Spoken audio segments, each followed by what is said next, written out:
Outstanding work of our change agents and Dr. Johnny Cruz Craig. We worked on different topics, not just the normal thing.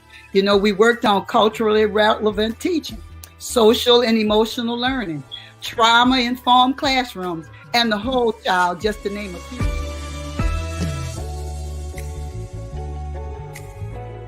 In terms of what you all are doing and what it means to us and what it means to everyone, education is a foundational key.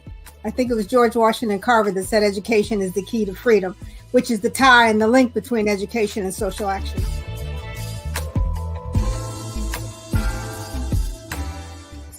Delta pushed early on that it's not just matriculating through a scripted curriculum that may not teach needed life and adaptive skills.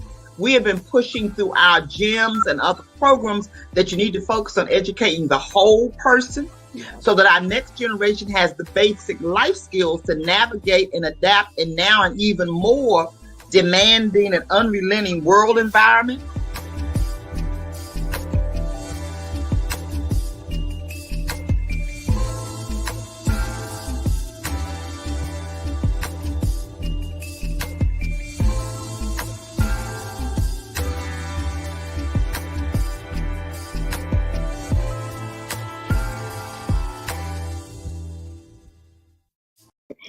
Good evening. Welcome. We are so glad you've joined us tonight for Teachers Advocating to Lead Great Change.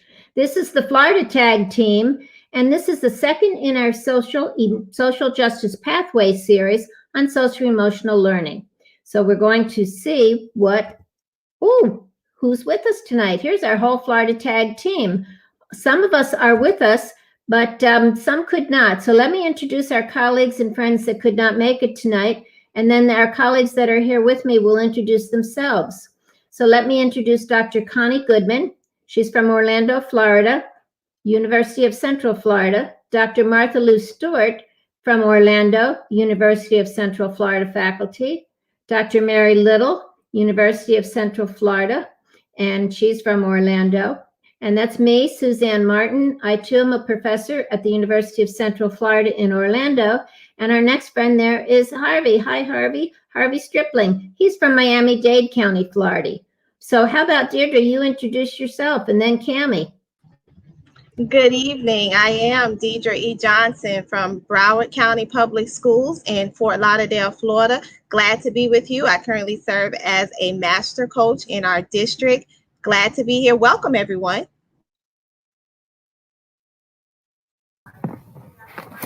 Hello, and my name is Cammie Berry, and I am from the beautiful county of Seminole County, which is in Lake Mary, Florida. I'm also here to introduce to you tonight our distinguished panelists. We have first Dr. Deshawn Chapman. She is an advocate for success and equity for marginalized students. She is currently with the University of Central Florida and is director of the First Star Central Florida Academy, which is a program for high school youth in foster care in the College of Community Innovation and Education, and is the educational programs manager of a collective impact initiative in the Center of Higher Education and Innovation. We also have with us tonight is Miss Vicki Elaine Felder. Ms. Felder was recently elected in November 2020 to the Orange County Public Schools, representing District 5. Ms. Felder is a graduate of Spelman College with a bachelor's degree and a master's degree from the Kansas State University, speech and theater. Her passion for serving students and their families in high needs communities is well known. She has been awarded the Fulbright Hayes Scholarship and has served as an education facilitator to South Africa, assisting in rebuilding the educational communities after the election of Nelson Mandela. Welcome, Dr. Chapman and Ms. Felder. Dr. Chapman. Good evening. As mentioned in my bio, I am the Education Programs Manager of the Paramore Education and Innovation District. This is a project out of the Center for Higher Education Innovation and the College of Community Innovation and Education at the University of Central Florida. Our project aims to support education in the Paramore community. So let me start with thank you. Thank you for taking the time to engage with me about how the work facilitated by me and my teammates cultivates what we call collective efficacy, which can be the foundation for social emotional learning. I want to begin with a rich description of the community that I have the privilege to serve.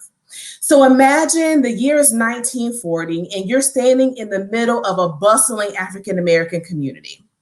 While the area may have been established as a segregated neighborhood to house Black workers, your neighbors have turned it into a vibrant community with a school, theater, shops, family-owned businesses, restaurants, a hotel. It is a place where legends like Ray Charles and Duke Ellington play at the neighborhood entertainment venue and then reside at the adjacent hotel. Sadly, over time, your community begins to suffer due to Jim Crow policies, race-based civil unrest of the 1950s and 60s, government neglect, urban disinvestment, leading to economic hardship for many of its residents. Although the community lineage connects to many notable African-American leaders and scholars, and despite many committed citizens who are upholding the pride in their rich heritage, the community becomes known for poverty and crime. Now, in the 21st century, the conversation within and around Paramore, for better or worse, is about urban renewal, how to preserve the history and strengthen social mobility pathways for its residents, how to provide economic opportunities for citizens to continue residing in their community as business, entertainment, education entities increasingly become a part of the everyday landscape. Well, in 2017, UCF launched an initiative to identify resources and opportunities to support the education ecosystem in Paramore. By ecosystem, I mean the network of people, organizations, institutions working in education in Paramore. experts from multiple sectors, about 80 people, faculty, nonprofit leaders, community leaders, and members spanning the preschool to college continuum contributed ideas to comprise a plan that birthed the Paramore Education and Innovation District, PEID, and the mission and vision statement that you see before you. So we envision that within a generation, every individual in Paramore will earn a post-secondary credential in a field of their choice. PEID follows the collective impact framework, which is when a group of people from different sectors come together to solve a specific social problem. The process in itself facilitates trust and community building through its framework, which includes sharing a common agenda for change, sharing data to ensure alignment and accountability, coordinating activities through a plan of action, and just continuous and open communication. The trust, the community build toward collective efficacy, as I said, which is the foundation for social emotional learning. So PEID provides collaborative spaces for diverse groups of stakeholders to meet in monthly working committees where they contribute ideas, align data and resources to innovate and strengthen a system that more efficiently supports education in Paramore from cradle to career. PEID has 7 working committees engaging 120 people and roughly 40 organizations. These committees plan, implement, and monitor pilot initiatives that either align existing resources or innovate to meet a need. Next slide, please. In the last year and a half, the life of our project, collaboration has led to launching of these pilot initiatives. And as we take stock of the totality of our work and other work that's happening in the community, we began to document this strengthening web of support fusing around student and adult education.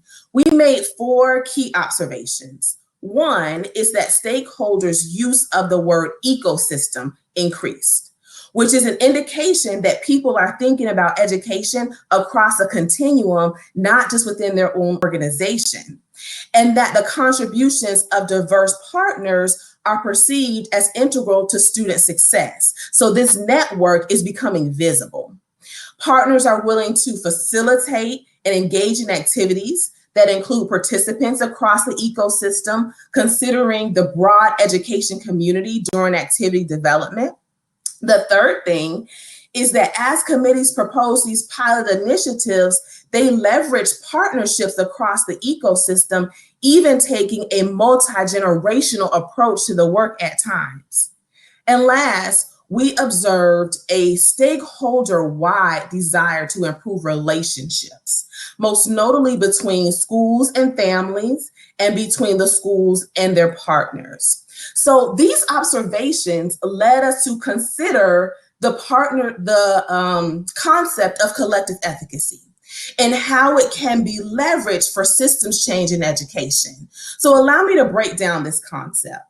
Self-efficacy refers to an individual's belief in his or her own capacity to obtain a specific outcome. For schools, collective efficacy refers to the perceptions of teachers in that school that the efforts of the faculty together will have positive effects on students. Well, in this project, we argue that collective efficacy refers to the perceptions of group members that the efforts of the network will have positive effects on students. In our case, the network would include students, parents, school faculty and staff, the school district, nonprofit organizations, community leaders, and post-secondary institutions. Essentially, Paramore's education system is the network, and belief in this network that together we can impact student success. So we started these pilot initiatives, progress monitoring of the initiatives, institutional data from the Central Florida Education Ecosystem Database, which captures data from Orange and Osceola County, Valencia, and UCF, as well as through project evaluation. We've taken this information in a cycle that over time leads to project improvement and thereby better educational outcomes for students and adults. And we intentionally cultivate 4 sources of collective efficacy. Efficacy is built on mastery experiences, which is having a success such as mastering a task or achieving a goal. Vicarious experience, which is observing the success about another person like oneself. Affective states, which refers to how moods and perceptions impact judgments of efficacy. And then social persuasion, which suggests that credible communication and feedback is motivating. It's our belief that building collective efficacy within the Paramore education ecosystem will lead to increased willingness to innovate, increased willingness to collaborate, and improvement in sharing goals, data, and outcomes to help us actualize the project's mission and vision, which is to increase the number of people in Paramore who have a post-secondary credential by supporting this community-centered ecosystem that leverages collective decision-making. As this work we're doing strengthens collective efficacy, it also builds trust and community. CASEL, the Collaborative for Academic, Social, and Emotional Learning, the experts on SEL, tell us that the combination of those 3 factors, trust, community, and collective efficacy within a network predicts the strength of improvement initiatives, impacts student achievement, and here we go, is the foundation for social emotional learning. Frequently, schools and districts address SEL through a blanket supplementary curriculum that's targeted at students. Our approach flips that on its head by starting with adults. Again, CASEL states that if collaborative relationships among adults are not the norm, then school districts, and I argue schools too, should take a step back and prioritize SEL for adult stakeholders before focusing on SEL for students. Our PEID working committees have developed initiatives that build trust, community, and collective efficacy.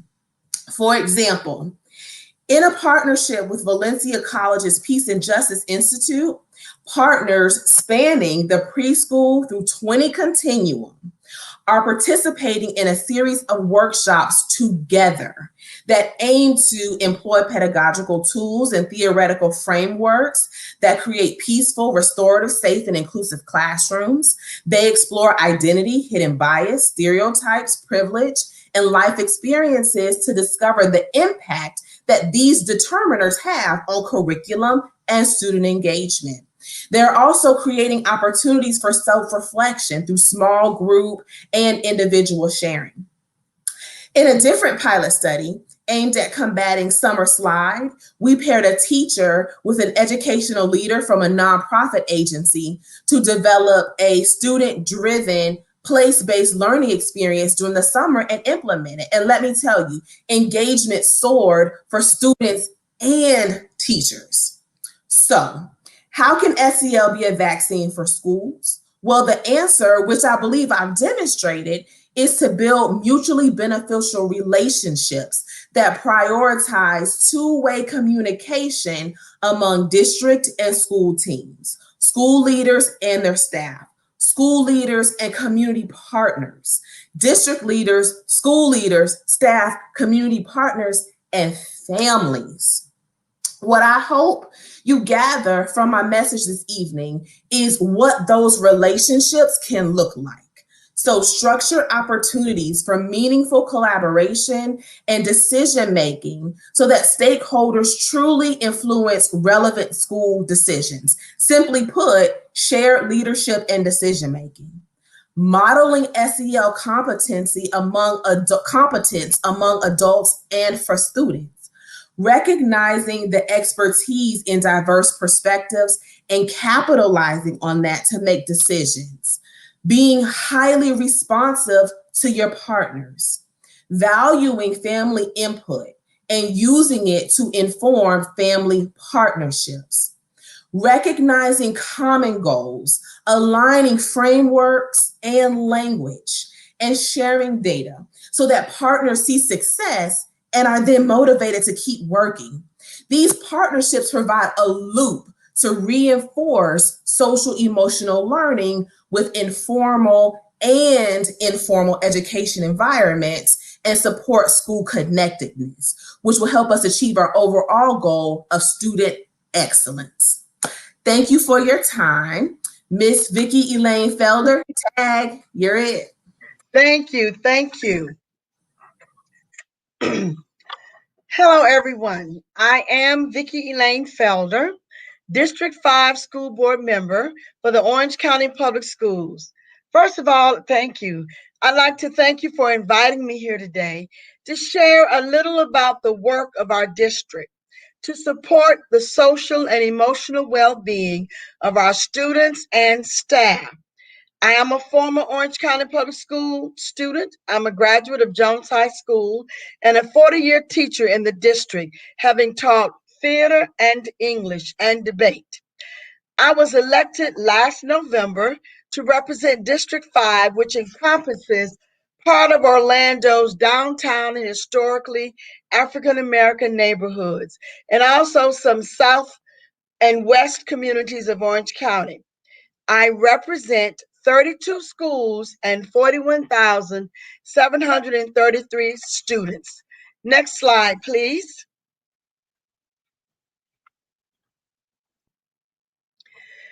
Orange County Public Schools is the 9th largest school district in the nation. It's the 4th largest in the state of Florida. Our vision is to ensure that every student has a promising and successful future. Our mission statement explains how we plan to get there. With the support of families and the community, we create enriching and diverse pathways to lead our students to success. Let me briefly tell you a little bit about our district. As one of Central Florida's largest employers, we have 25,125 employees, 14,299 teachers. We currently serve more than 206,000 students who attend 202 traditional schools. We're a highly diverse district with students from 197 countries who speak 172 languages or dialects. The breakdown of our racial ethnic group is as follows: Hispanic, 43%, white, 25%, Black, 24%, Asian, 5%, multicultural, 2.5%. Next slide, please. This is an example of OCPS's 2025 strategic plan. At Orange County Public Schools, social and emotional learning is so important to us that it is listed as one of the 6 objectives in our strategic plan. The biggest social and emotional challenge we're navigating today, obviously, is COVID. 58% of our students have returned to face-to-face instruction in the classroom. 42% of our students participate in what we call Launch Ed. They attend classes virtually on devices, with more coming back each quarter. When COVID-19 interrupted last spring, our schools and teachers quickly pivoted to online learning. A majority of our teachers opted to come back into the classroom this school year to teach. We do have staff who are still working remotely because of medical, family needs. And just this past weekend, we were able to vaccinate employees ages 65 and older. Thank God.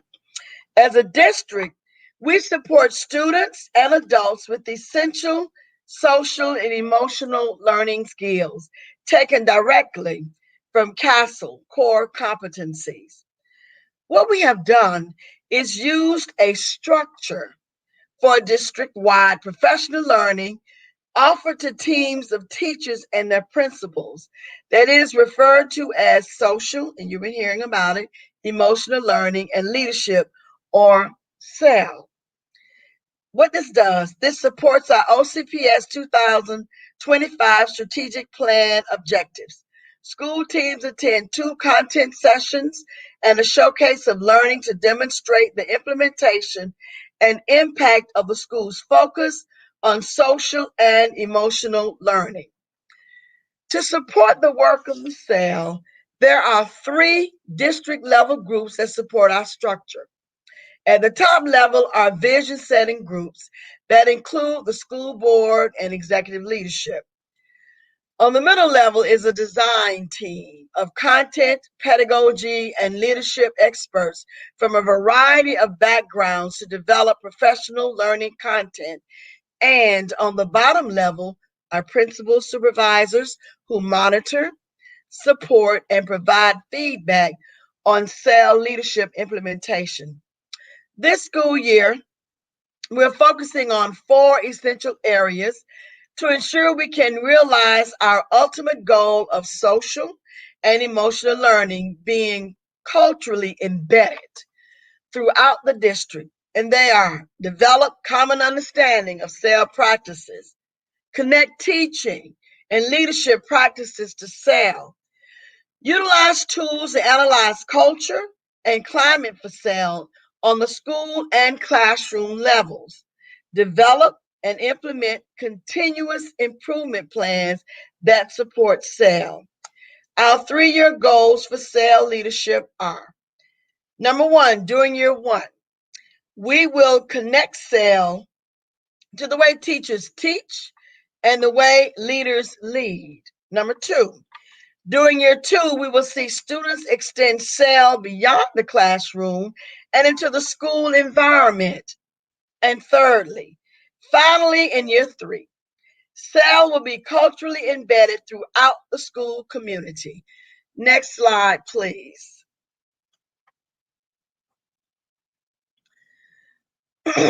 In my district, a few examples of SEL being incorporated at schools include: 1, at elementary school, they are perform daily 15-minute class meetings so that teachers and students build relationships. Secondly, hold a monthly staff book club. They are currently reading Courageous Conversations About Race by Glenn Singleton. Through the book club, they are building relationships among our diverse teachers and staffs. At the K through 8 school, they have other things. Number 1, social skills and counseling groups for students who may have difficulty adapting or have adverse childhood experiences occurring. Class meetings where teachers take 5 minutes each day to connect with students and build relationships. This creates a family atmosphere. It creates a family atmosphere in the classroom and allows for teachers to understand what is actually occurring in a student's life to connect with. This is done both virtually for our Launch Ed and face-to-face for our face-to-face students.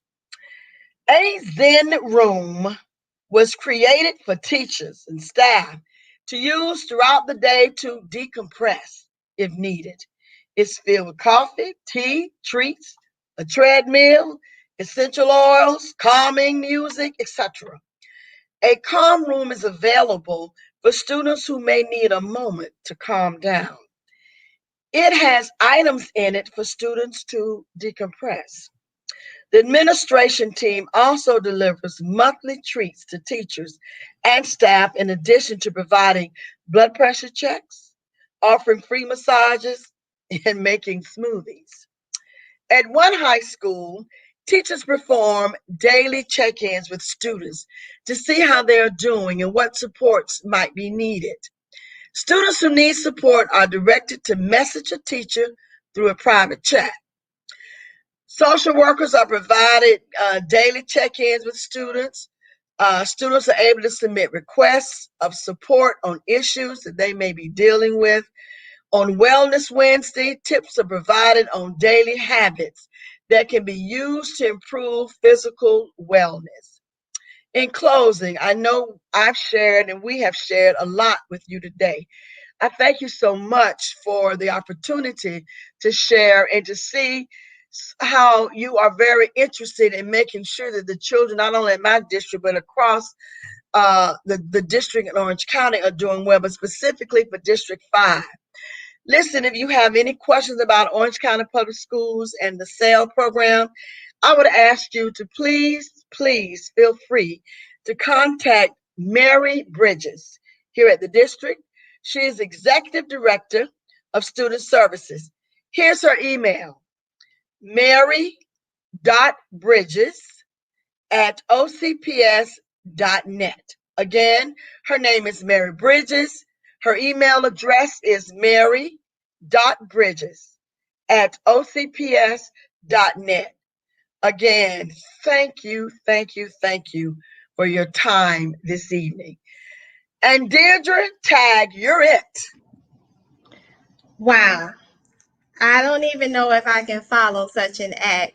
Thank you, Ms. Felder. Thank you, Dr. Chapman. I am so honored to follow the two of you for wonderful presenters with a plethora of information on SEL and how it can be embedded. I'm gonna give you a quick little wrap up, but let me say this. If you're sitting at home and you don't have paper, I don't care what kind it looks like, Post-it notes or anything, and you didn't take down some of the things these ladies said, then I don't know what's going on with you. But I'm going to give you a little wrap up so you can take some things back from these wonderful presenters, because every educator, every family member, every leader, every community individual, there was something in this for you.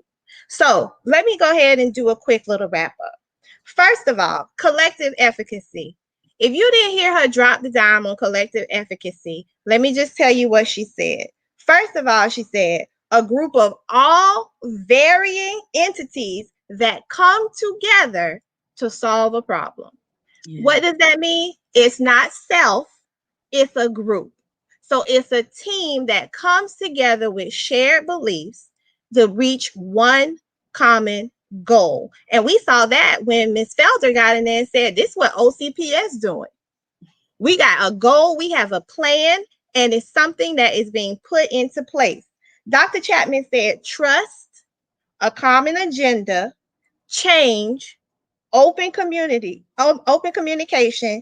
and diversity. That is what strengthens your system so that you can come together to be able to pull all the resources necessary, all the different experiences, whether you're this, that, you came from here, there, and you're going to make this system work together. She said network. She brought in science and told y'all ecosystem. I mean, if you can't even figure that out, I mean, you know what that means. That means a whole group. So Dr. Chapman even said stakeholders are important. You have to increase the thinking of others with your network. I mean, come on, really? If you didn't get that, you have to increase, meaning you have to be together on this team to be able to reach that common goal. She also said facilitate and engage. Partnerships, again, you can't do it by yourself. So partnerships, this is what you need. Multi-generational. Y'all hear me? Multi-generational. This, of course, will help with improving relationships. So she also said, wrapping up, besides trust, community, collective efficacy, collaborative relationships, and she said it's not just for the adults, but you have to have it in adults before you can transfer it to the students. Now that right there can preach a whole nother actual webinar. So just kind of keep that in your spirit. But Ms. Felder came through and told you about OCPS. She said one thing we know is we have a plan and we are putting it into action.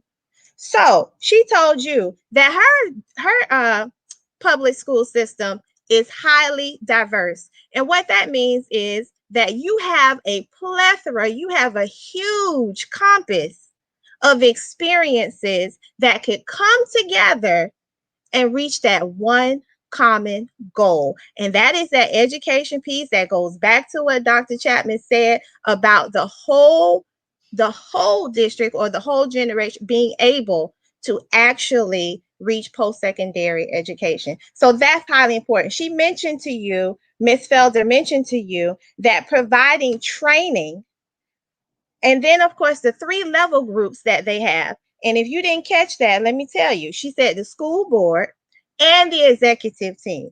That means that's a group working together, right? Then they're going to filter down to the content, the pedagogy, what's going to be put inside the schools. And then you have the leadership. Okay, y'all know for real. She also said, teachers teach, leaders lead. So if they're not doing it at the top and it's not trickling down, then it's not happening. But at OCPS, it's a plan. And I know it's some other districts out there right now listening to this that you have a plan, but now it's time to put that in action. Because why? We've been through this pandemic and it's so much going on. We know that it's transition back to school. We still have those at home, but we still have to meet them and reach them wherever they are. Yes, and it takes a multi-generational community to bring that together. So we need to come together. And so when she mentioned book clubs, she mentioned class implementation, and when she said a space for the teachers, I mean, that's just like golden. And then a space for the students, that's another golden piece. But she also mentioned daily check-ins. We check in with our families, we check in with our friends. We might not do the best job at that all the time, but this is the time where we need to refresh and we need to come together and we need to make sure that we are reaching our community.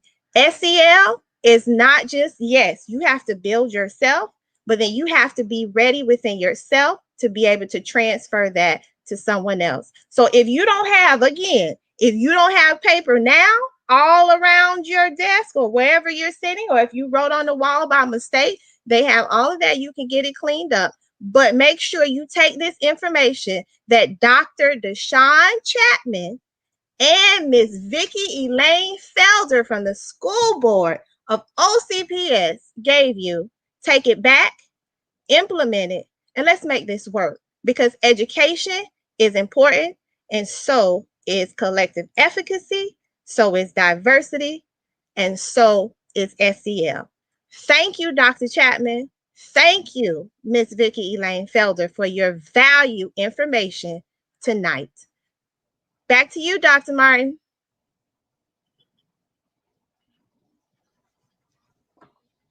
They were just outstanding, and you did a wonderful job. Thank you, Ms. Johnson. And speakers, oh my goodness, so much information. So I think what we could do right now is let's put it out to our audience and see if there are any questions that they would like answered. And we'll start with that. I think some of the questions will roll underneath of our screen and we can see them that way. And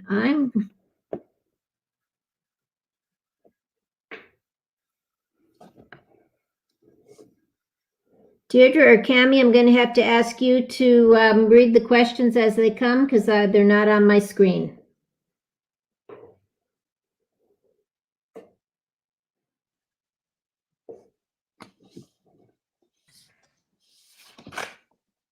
Okay, we have a question here. I believe this is for Ms. Felder. Can you offer some suggestions or activities in addition to what you already mentioned for the audience on how you have included SEL in your district? Well, what I mentioned, how we can include is based on the information that I gave you. But I know that if you would like some specifics, I would have to have you send your email to mary.bridges@ocps.net, because she is the author of our SEL program here in the district. She's been with the program for years. She's developed it, and all of those things that I shared with you was from what I got from her professional development that she gave to the teachers back in September. I was still teaching then, and I ran for office in November. So she had a wonderful PowerPoint in professional development for teachers back in September. But she has some specifics, and I would encourage you to please send her an email, mary.bridges at ocps.net. And she could probably answer all of those questions and probably show you, if you're in a school in the district, show you how to implement those programs in your school. Great, thank you so much. Dr. Chapman, we have a question for you. Your information on collective efficacy is very interesting. Can you share the next steps for your project? And the second part is, do you have any success stories that you can share with us in addition to what you already shared? Sure. So I think I'll start by elaborating on something I already shared. So I spoke about how we're partnering with the Valencia Peace and Justice Institute on an initiative that helps the teachers center themselves and then think about how they impact the environment that they're in, the instruction, the curriculum, all of that. And so at one of the schools we support, a very exciting thing happened. The initiative is being championed throughout the school by the student services team, the team that supports social well-being. And that's great because sometimes having been a teacher, sometimes that champion is that principal and they're dealing with faculty and staff who may be a little bit reluctant to the new initiative, but this is actually shared by the faculty and staff, and they are implementing the practices that they're learning into their professional learning communities. So while, you know, this might be a group of 20 who are in this training, they are sharing this training with other people in their school. So it's spreading. And one of the participants reported on our mid-program reflection that they don't work with students directly. This person is more of a support role. They write individual education plans, but they have taken what they've learned and are incorporating into how they engage with parents, right? So they talked about how they consider, you know, parents' culture when they're engaging. They consider their role and how it might influence the relationship, you know, with the parents. They talked about valuing all voices and really providing a space where everyone is equitable and you know, just feels comfortable to share. So very excited to know success, knowing that these practices are being championed in the school. And we're not even totally done with the initiative yet. Okay. Now, where are we going in the future? And I'm just going to keep it real, right? Somebody mentioned COVID, and it's something that we have all been impacted by. And one of the initiatives we planned pre-COVID was about supporting the emotional resilience of teachers and being able to do some work with them around self-compassion, something specifically for teachers, not asking you to learn this and implement it with your students, but something for them. Well, due to COVID, we weren't able to engage with students. So we took a step back, we pivoted, and now we're able to use some of our funds to support a calm room, as Ms. Felder mentioned earlier, at one of the schools. So that's one of the many things that we have on the horizon. Great, thank you. I think we have a question from the audience. What were the three, this is for Ms. Felder. Yes. What were the 3 SEL goals for OCPS again? If you can share those, the 3 SEL goals. All right, let me, okay, we got the plan. Okay, here we are. Let me see. Okay, well, I hope this is the right one. Oh, here they are. During year 1, we wanted to connect SEL to the way teachers teach and the way leaders lead.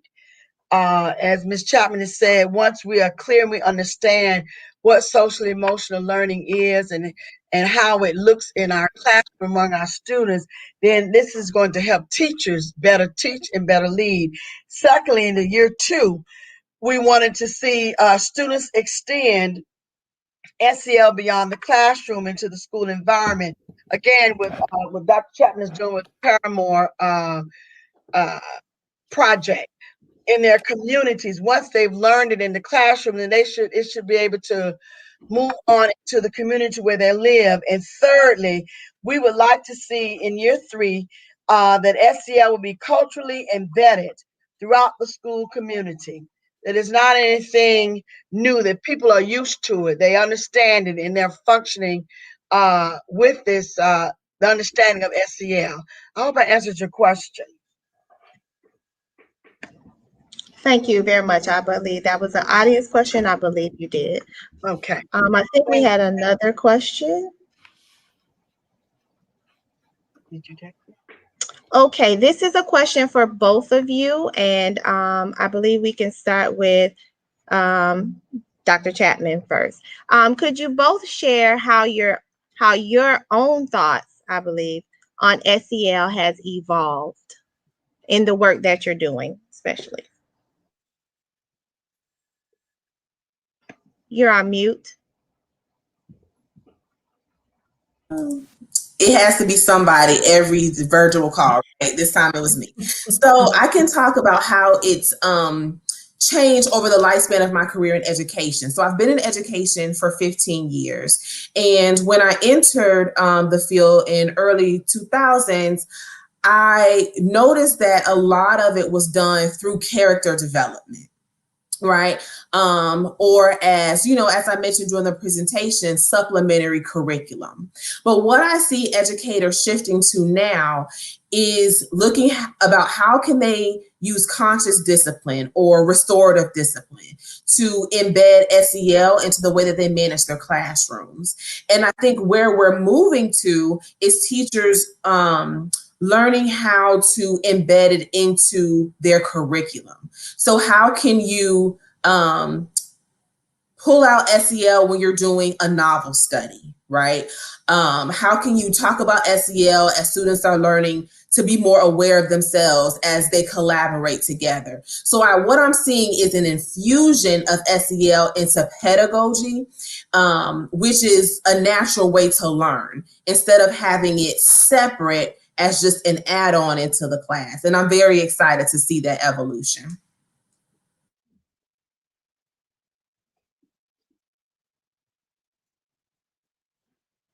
Ms. Felder, Okay. may you please answer the same question? Yes, thank you. I've been teaching 40 years, and of course, I'm now on the school board. And I have seen, I guess, the whole pedagogy of teaching go through various strands and differences. But I think for the most part, teachers try to embed in their teaching the social integration of their students. I remember once while I decided to teach the novel Pursuit of Happiness, and I had to get parental permission because of the language. But that was a wonderful novel for me to deal with students and find out the depth of some of the social and emotional state of many of my students, because it deals with some abuse that occurs. And some of them said they couldn't read the novel, not because they didn't like it, but because it was such a painful reminder of them, of their real life. So right there, that was a teaching moment for me as a teacher, to be able to talk with them and be able to digress a little bit from the story, but explain even in the kind of social experience that we're having right there. And I think in today's society where we're living right now, just not in my district, but this should be something that's adapted across the county. But I'm talking about my district. I think if you can have students know that you are very aware of their environment, what is happening in their environment, and when you tell them to read Romeo and Juliet and this gang fighting, or you tell them to read Pursuit of Happiness, and you talking about a man who was homeless, but now he owns three brokerage firms that your circumstances never have to dictate your destiny. I think this is the best way, not just because today, but this is the best way to engage students. You need to be aware of their social and emotional situation and be able, you can't give them a whole lot at one time, but you need to be able to break it off in parts. That's why we got the Zen room. That's why we got the calming area. We got the areas for decompressing so that you can really make teaching and learning relevant. It has to be relevant. And this, I'm so proud of my sorority and the fact that you all see the importance of SEL and you wanted to involve me in this conversation, because this is the way the conditions of our country and our world, but our country has caused us to have to deal and learn to teach from this perspective. I know I said a whole lot, but I want you to know I'm passionate about it. And I believe this is one of the most successful ways to move our students, as Dr. Chapman said, from one point to the next, regardless of their environment, to move through it and move out of it.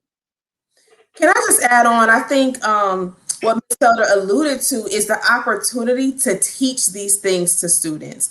I think sometimes when students don't demonstrate SEL competence, they come into the schools and we punish them for it instead of using it as an opportunity to teach the skills that we want them to use when they're dealing with their teachers and when they're interacting with their peers and when they're interacting, you know, in the community outside of the classroom. So capitalizing on those teaching moments to teach the skills that we want to see in students instead of just punishing it. See, let me tell you something. If you still don't have your paper sitting in front of you, again, I don't know what you're doing. So these ladies are still dropping full knowledge.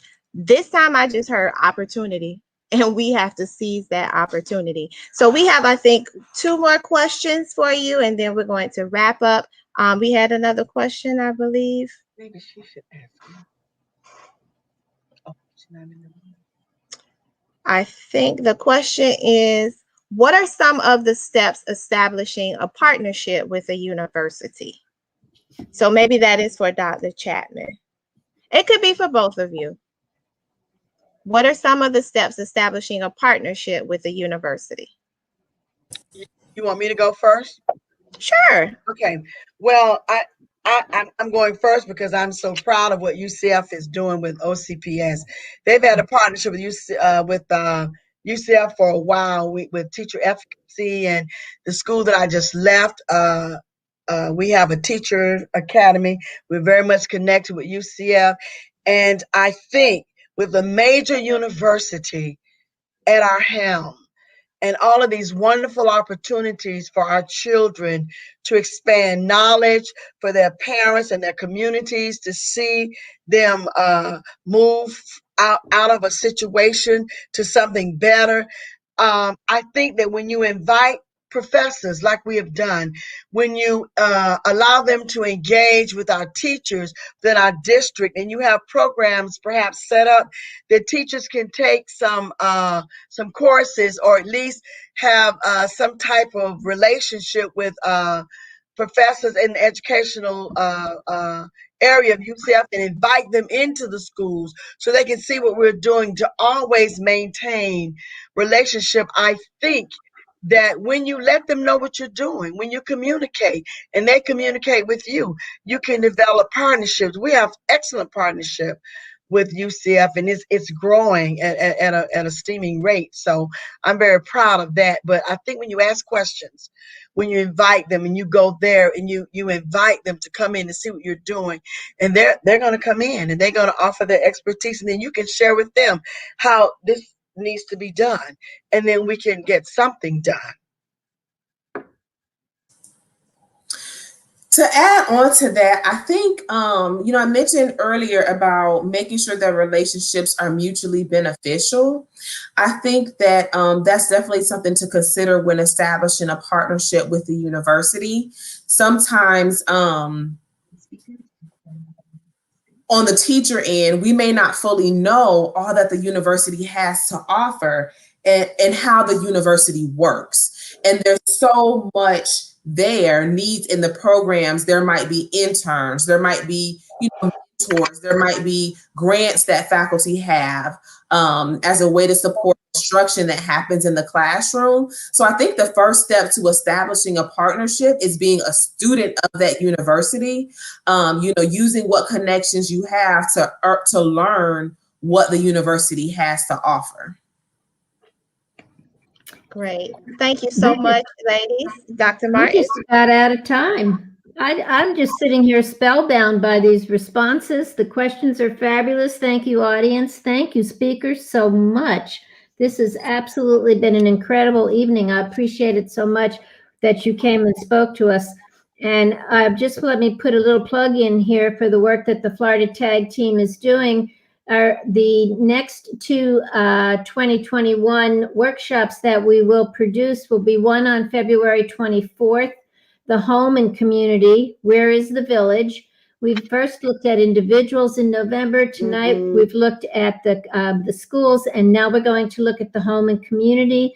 And then on April 17th, the symposium for the entire community. What have we learned? Self-care, wellness, supporting your children. We're going to try to tie up all of the ends and see what we've learned from this series that we've had as a Florida TAG team moves forward. So thank you.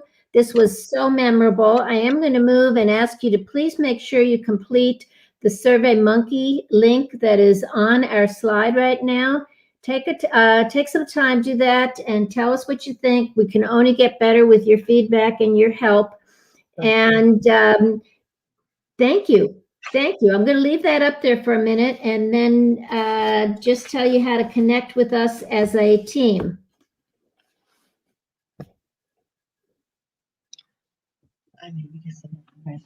Okay. If you're ready to connect, here are some ways to connect with us. You can connect with us on Facebook. You can connect with us at DTEC Change Agent. And you can look later, if you'd like to go back, you can look at your video that we had tonight, all our wonderful conversation and brilliance. I'm with Deirdre. I don't know how. You must have a ton of papers floating around. I ran out and just sat here and tried to absorb. But go to YouTube and you'll see this video for our evening that we've done tonight. A million thanks to everybody. Thank you in the audience, but particularly Dr. Chapman, just thank you so much. Ms. Felder, what an amazing story you have. Thank you so much for being here with us tonight. My pleasure. Thanks for having me. Thank you. I've enjoyed it myself. Thank you so very much. We gotta fight against them, but we need numbers. We need to show up at school board meetings. We need to show up at county commissioner meetings. We need to have someone on the agenda to talk and know what they're talking about to advocate.